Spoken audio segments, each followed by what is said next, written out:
Go right to questions, Coach.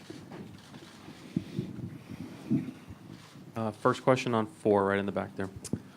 Dave Schilling, Bleacher Report. This is the third straight time you guys have lost Game 1 to the Warriors. What is it about this first game that makes it so hard for you guys to take? They're tough at home. We know that. I mean, they probably lost 9 games or 8 games over the course of 3 seasons. So we know coming into this building they're going to play. It's going to be, a tough game for us. But just getting a chance to, see how they play, the style of play, how fast they play.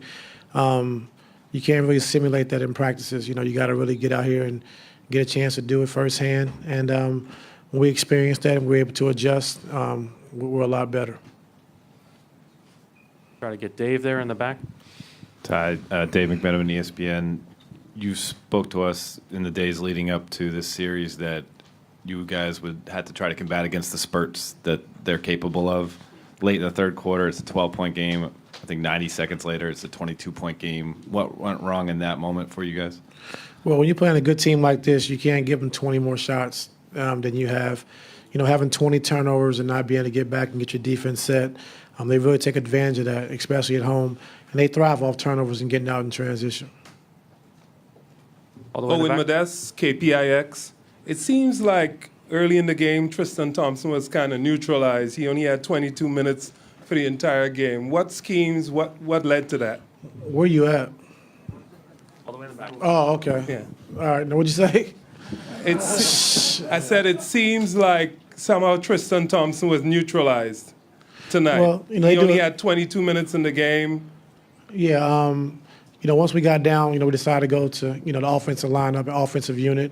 And, with Tristan, he's a monster on the board. So they're putting 2 or 3 guys on him to block him out so he can't rebound the basketball. And that's what gave Kevin a chance to get 5 offensive rebounds. So they're doing a good job of trying to keep him off the glass. And we got to find other ways to get offensive rebounds like we did tonight. Robert. Coach Lou, right here. Robert Littell, Black Sports Online. You guys had a lot of turnovers, especially in the first half. Do you contribute that more to the Warriors' defense, or just been a little sloppy after the long layoff? Probably a little bit of both. You got to credit their defense. That's why they're number one defensive team. But we had something that we could control, and we talked about before we come into the series. Like our best defense is going to be our offense of taking care of the basketball. Not a lot of turnovers, and tonight we had 20. That's way too many against this team. Next question, Joe in the back. Joe Varden, Cleveland.com. Ty, you mentioned at the top the Warriors' speed. Where do you think the speed made the biggest impact, if it was turnovers or trying to get to their guys when you were on defense? Turnovers. When you turn the basketball over, they really make you pay. And then, we can play a lot better. I know we will play better.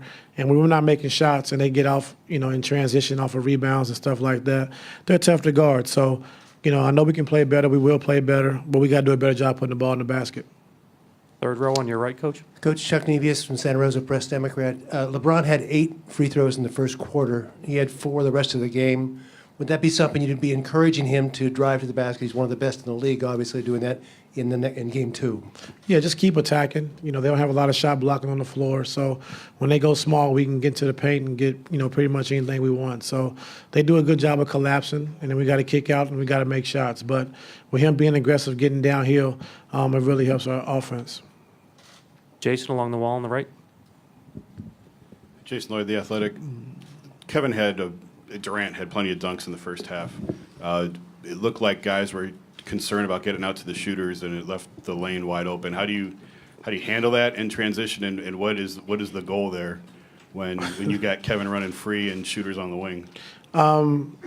Yeah, we kind of did something. One of our game plans was kind of backwards, but when Kevin Durant has the ball, you don't want to leave him and get to shooters. But I thought that got him going early in the game. I thought he got out in transition, got 4 or 5 dunks early, and it just kind of opened everything up for him. So we got to make it much tougher on him. Can't give a great score like Durant. Easy baskets like that, especially in transition, especially early. So we got to do a better job of taking that away. So was that the idea to stay with the shooter? You said the game No. plan was backwards. Yeah, well, I'll tell you later. Standing a little further down on the right. Yeah, here, Coach. Steve Futterman from CBS News. Obviously, there's no team that's unbeatable. At the same time, their record right now in the postseason. They have not lost a game. How well is this team playing? I know it's tough to answer that when you've just been beaten by them somewhat soundly. How well is this team playing right now? And does that record reflect how good this team is right now? Yeah, they're the best I ever seen. Okay. Can you elaborate on that? They're the best I ever seen. Okay. I mean, no other team has done this, right? Yeah. So, they're 13-0, and they constantly break records every year. Last year being 73-9, this year starting playoffs 13-0. So they're playing good basketball, but we can play better. Thank you. Any other questions for Coach? Thank you.